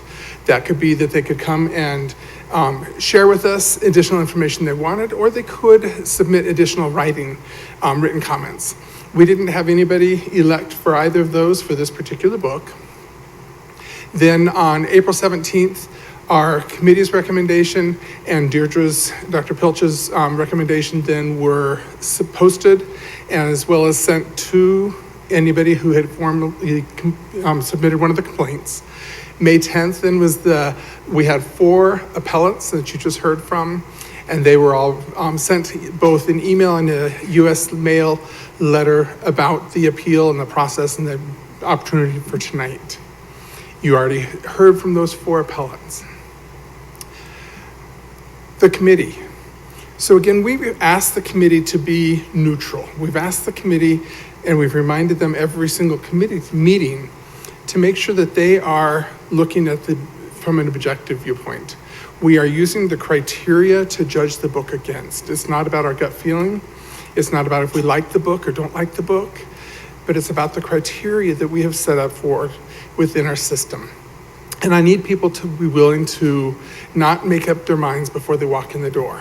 They can't come in preconceived saying, I want this book out because it has a cuss word in it or whatever. I can't have people who would be unwilling to ban a book or consider that. So we really want people that are in that neutral thinking. On this committee, we had about 20 people again. We had 5 community members, 5 parents from our DAC, recent graduate, 6 teachers, because this is at both middle school and high schools. So we had both high school and middle school teacher representation, as well as 3 district administrators, and then 3 facilitators. The expectation of the committee is that they read the book in its entirety, that they are not making any decisions just based on the excerpts, but that they really look at the entire work. Where are these books right now? So this particular book, Absolutely True Diary of a Part-Time Indian, exists in 6 different schools in our system.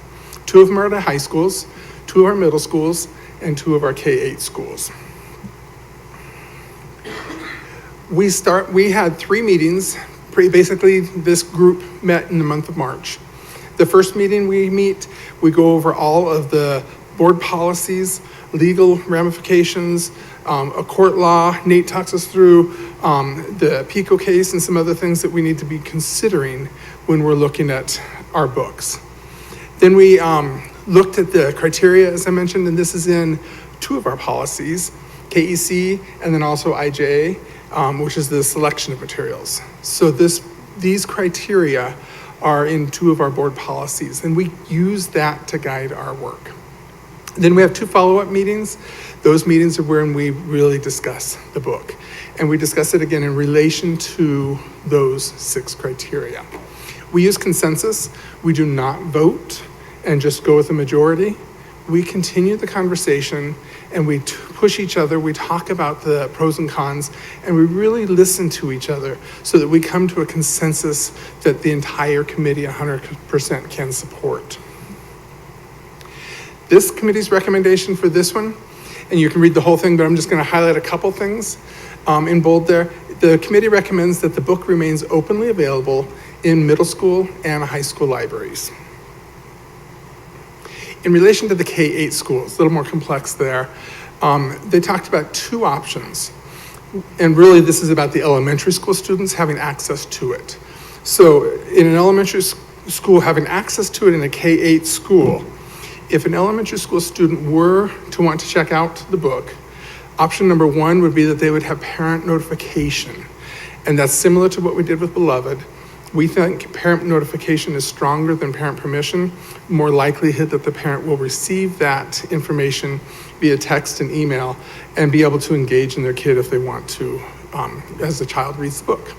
The other option is in a K-8 school, they could create a 6-8 section of the library and pull this and some other books into it so that then it becomes more of a middle school section of the library within the library. We've left that option up to schools, knowing that each of our K-8 schools look a little different, their construct of their libraries look a little different. So we didn't want to just impose that into all of our K-8 schools, but we think both of those options are good options when it comes to elementary schools, elementary students having access to that.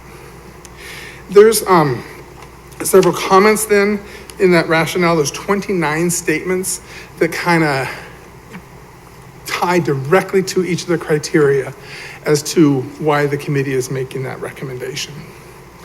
I'm going to highlight just another piece in the rationale that's in this report. It says the book gives students the opportunities to read a text to further students' understanding of lived experiences of Indigenous teenagers who experienced growing up on an Indian reservation and allows students to learn a broader perspective. Deirdre, Dr. Pilch then did her recommendation, and her recommendation was that the committee's, she supported the committee's recommendation that stands. And she also reminded then the parents that any parent and guardian in District 6 may request that the school limit their own students' access to either all library materials or to specific titles, this book being one of them. District 6 always supports each parent and guardian making this decision for their own child. That's the recommendation of the committee. Thank you, Mr. Tuttle. Are there any questions for Mr. Tuttle on his report or something that might not have been included in his report that you're wondering about? Mr. Tuttle, I have one. Do you have any statistics on how many times this book has been checked out, especially in our K-8s or middle schools? So in the K-8, I apologize, I've got notes here. Chapelo, it has not been checked out, purchased in 2014. Toynton obviously is a new school, and so just purchased recently, has not been checked out. There is at Prairie Heights, last time it was checked out was 2014. Franklin, the last time it was checked out was 2016. Okay. All right, thank you. Are there any questions for Mr. Tuttle from board members? I'm not seeing any, Mr. Tuttle, so thank you again for your work. We know that this is a lot of time for you, and we appreciate you coming here tonight, but also guiding our committee through this discussion and this work. Thank you. Are there any comments from board members in general on what you have heard from our appellants, or what you've read from our appellants, or what you have read from Mr. Tuttle, or what you've heard from Mr. Tuttle? Ms. Pappas. I have not heard anything tonight that would make me not want to uphold the decision recommendation from the book review committee and Dr. Pilch's support of that.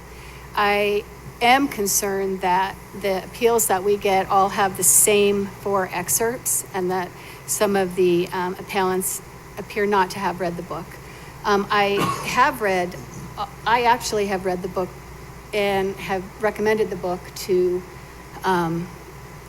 my twin granddaughters. One of them read it, took it off my bookshelf when she was in 6th grade 2 years ago, took the book, asked if she could read it, loved the book. I recommended it to her sister this year to read.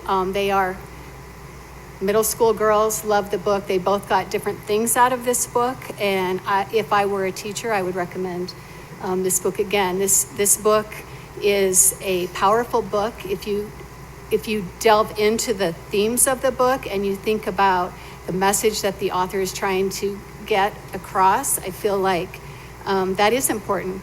It is important for our students to understand and maybe relate to some of the information in the book. And coming from a district that has a high number of students possibly in poverty, we, as a former trainer of poverty and understanding the culture of poverty, it is difficult for students to move out of poverty and enter other worlds, whether it is Native American, whether it is Hispanic, whether it's Black. I think that poverty is a culture in itself. And I think that moving out of poverty is one of the underlying themes in this book, at least an underlying theme for me. And it just disturbs me that we're getting these appeals. People are pulling these excerpts out of context. And this committee, the book review committee, has gone through this book carefully. And there are 29 points that Mr. Tuttle referenced here, highlight some pretty significant themes from the book and reasons that I believe that we should keep these, uphold the decision of the book review committee. And Dr. Pelch. Thank you, Ms. Pappas. Mr. Bentley.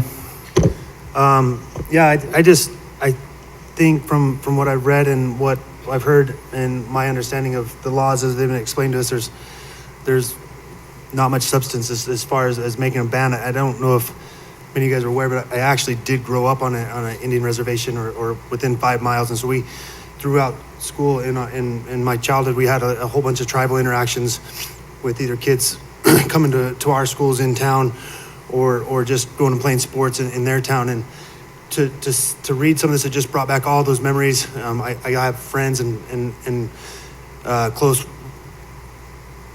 relatives by marriage, obviously, that are actual tribal members, and I've lived a lot of these experiences from one side of the view, and it really is two different worlds. I mean, he's so spot on with some of these analogies and the way he illustrates it. They're a sovereign nation. They run as a sovereign nation, but they can crisscross back and forth with no passport. So it's really is two worlds that they have to navigate, and there is a whole bunch of unintended consequences from just the way that reservations were established and ran and are still ran, and it's still to this day it's a whole different world that it's really hard to understand unless you've lived there, and there's a whole bunch of value in this book for somebody who has or might live that life or be subject to it. And I just can't explain it or express enough of how much this really touched home and how really big of a deal it is for those people that live closer on this place. And I don't think that a couple paragraphs of crudeness and rudeness outweigh this by any means. This is a lopsided decision in my point of view. So I'll be supporting the committee's recommendation. Ms. Sullivan?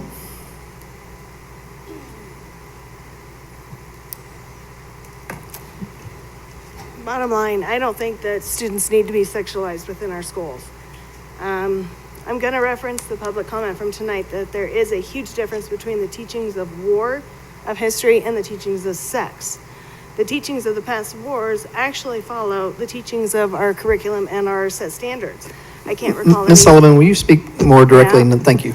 I can't recall any standards that cover the sexual content that is found within these books. The books that are in question should, by my beliefs, have a parent permission slip prior to the checkout. I'm going to reference that as I had at the last book appeal, because I brought up that we require permission slips for movies that are rated over PG, yet the books with the sexual scenes are permissible without question. I would make a motion this evening to incorporate a parent permission, but I strongly know, without a doubt, I would not receive a second. I hold strongly to my morals and values that parents should be allowed to have that protection for their kids. Earlier, a statement was made by President Matthews that the content tonight needs to be appropriate for a kindergartner, yet the passages for the books are not permissible to be read aloud, but we still have them within the reach of those kids. That's contradictive. Why do we put restrictions on having full access for the kids for the internet at school? To protect them. Why do we have restrictions on the movies that can be shown in school? Again, to protect them. Why don't we continue that protection on the accessibility of the books that we place on the internet and the movies. We are being hypocritical to not be consistent across the board. Why can't we have an adult reader section in each library that maintains the same permissions that we have and require for the movies and the internet access for each of our children? Comments keep getting referenced that parents can opt their students out of the library, but that opts them out of all books, including the ones that do have educational value. Regarding this book specifically tonight, there are books out there that discuss the history of Indigenous people, but doesn't have to talk about masturbation.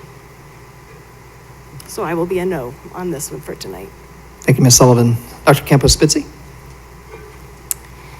So I had the true joy of reading this book in its entirety. It is a page turner. If you haven't read this book, I highly recommend it. It's hard to put it down.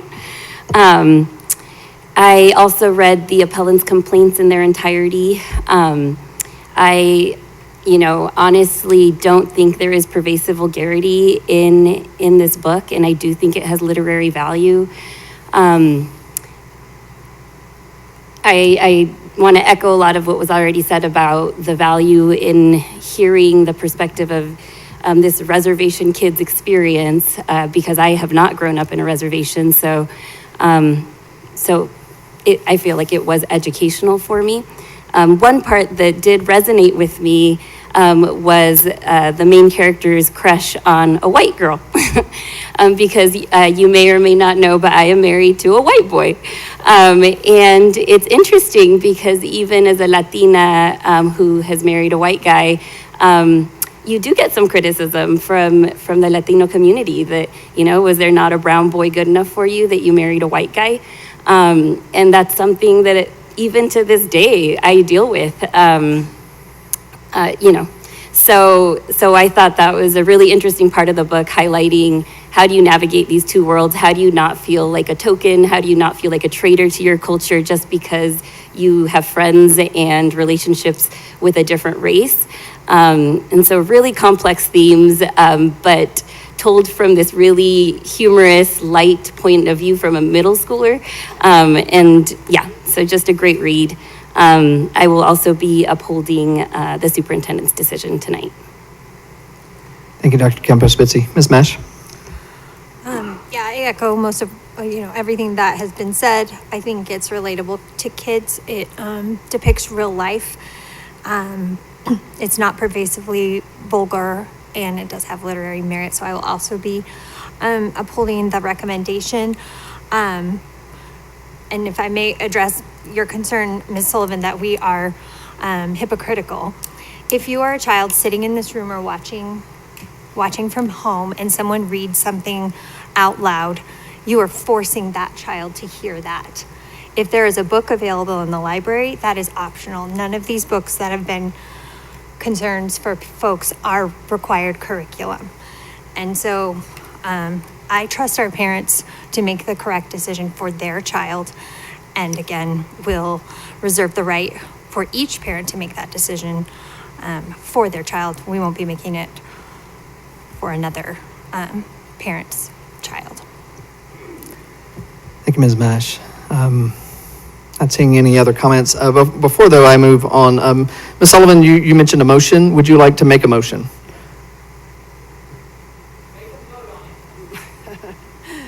I make a motion to update the policy. Well, no, because I would have to do it on the policy, and I'm not allowed to do that because we're voting on a specific book right now, so. Well, no motion has been made, so you can make a motion. I make a motion to change our policy regarding adult reader books, that there should be a parent permission slip signed prior to a child checking them out. Is there a second to the motion? As I stated, I would not get a second. Right. But I wanted you to have the opportunity to make, as you made a motion, I wanted you to have the opportunity to formally make that motion, Ms. Sullivan. Someone said that, I'm sorry, Ms. Pappas. No, go ahead. Someone said that they don't see this as a First Amendment issue. I assure you that this is a First Amendment issue. The courts have determined that this is a First Amendment issue. The courts have said that our students have a right to not only speak in certain ways, but they have a right to receive information. And so for a school board to restrict or remove a book, it has to meet certain criteria. You've heard the phrase pervasive vulgarity used a number of times. That is the one of two ways that we can restrict or remove a book. What you're suggesting, Miss Sullivan, would be restriction, and I do believe a violation of our First Amendment rights, of our students' First Amendment rights. So we have restrictions on movies that they can and cannot watch. We have restrictions on the internet as to what they can and cannot access. What is the difference? This is my understanding, as our attorney and as our outside counsel have explained it to us, that this is a First Amendment issue. And that's why we use that term pervasive vulgarity. So the only question before our board tonight is there pervasive vulgarity in this book? And there's simply not. And no one can say that there is. The definition of pervasive means it exists throughout the book. There are 230 pages in this book. If you take all the sentences that even mention sex, there is not, and that's not to say they describe anything. That's not to say that they are vulgar. Just the bare mention of sex, it would not fill a page in this book. There's nothing pervasive about this. And then again, when you weigh that against the literary content and the literary value of the book, again, it is, as Mr. Bentley said, a very clear decision for us, or at least it is for me. Ms. Pappas. I just didn't think there was any other comments, so I was asking if I could make a motion. You certainly can, if you would. I move that the Board of Education of Greeley Evans School District 6 upholds the superintendent's decision regarding the recommendation of the review committee for the Absolutely True Diary of a Part-Time Indian by Sherman Alexie based on the rationale included in the review committee's findings and recommendations. Second. Is there any discussion on the motion? Ms. Sullivan, your light is on. I don't know if that was, would you like to comment? I put it on before she said her motion. So Well, she was ahead of you, and she's made a motion. You can speak to the motion. Okay. No, I can't speak to the motion. I just had a further comment on what you were saying earlier about the pervasive vulgarity part. Okay. You can make that comment now. Okay. To me, it shouldn't matter if it's in there, if there is one sentence in there, if there's one statement in there, versus if there's 10 or 20. There should not be a sexual reference in any of the books meant for students in our schools. We have those permissions for movies and for the internet, but for some reason, we think it's okay to deem these books and leave them accessible to the kids. But it is not okay for them to read the passages aloud here. And it doesn't matter if we're not forcing someone to read it as you stated. It's just putting the accessibility there. Why are we not having a higher morality of protecting the kids? Bottom line, there is zero morals and values if we are not protecting what they have access to.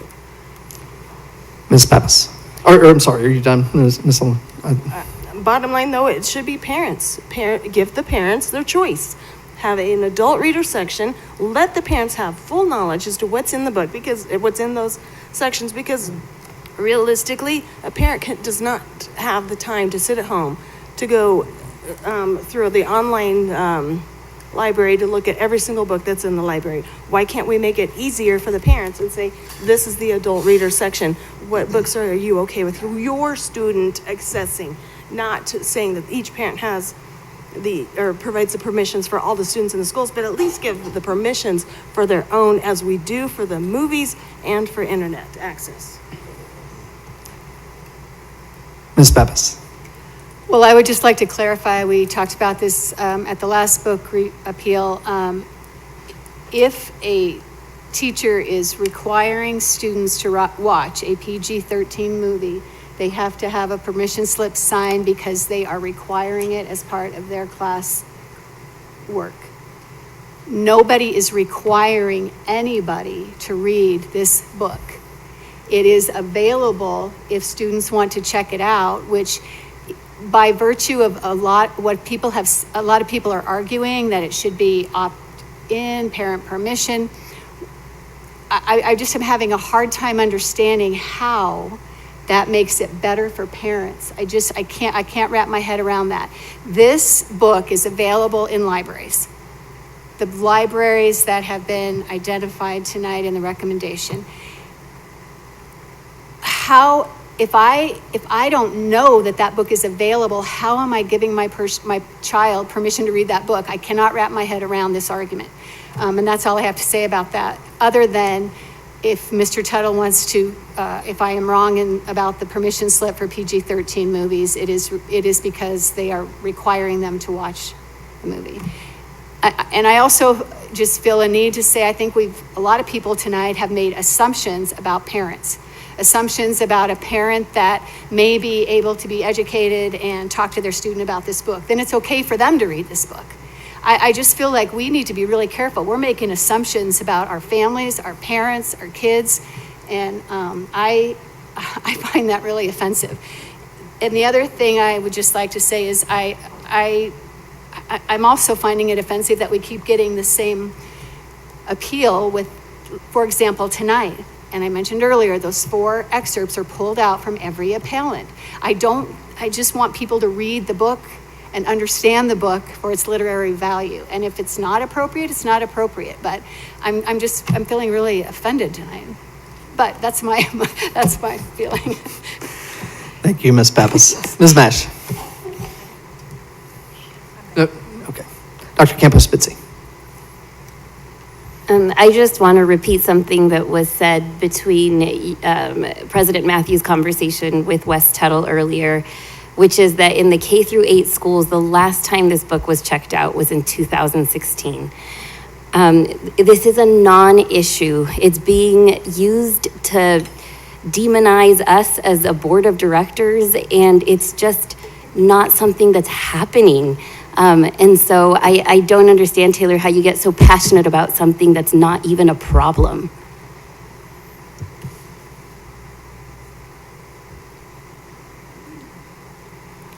Why do we block the internet? Ms. Sullivan, do you have a comment? Yeah, I would like to comment back. I'm not sorry. seeing, thank you. Push my button, thank you. Thank you. Taylor, because I'm sure 1,000 times today, children in our schools access the internet, not 2016. Okay?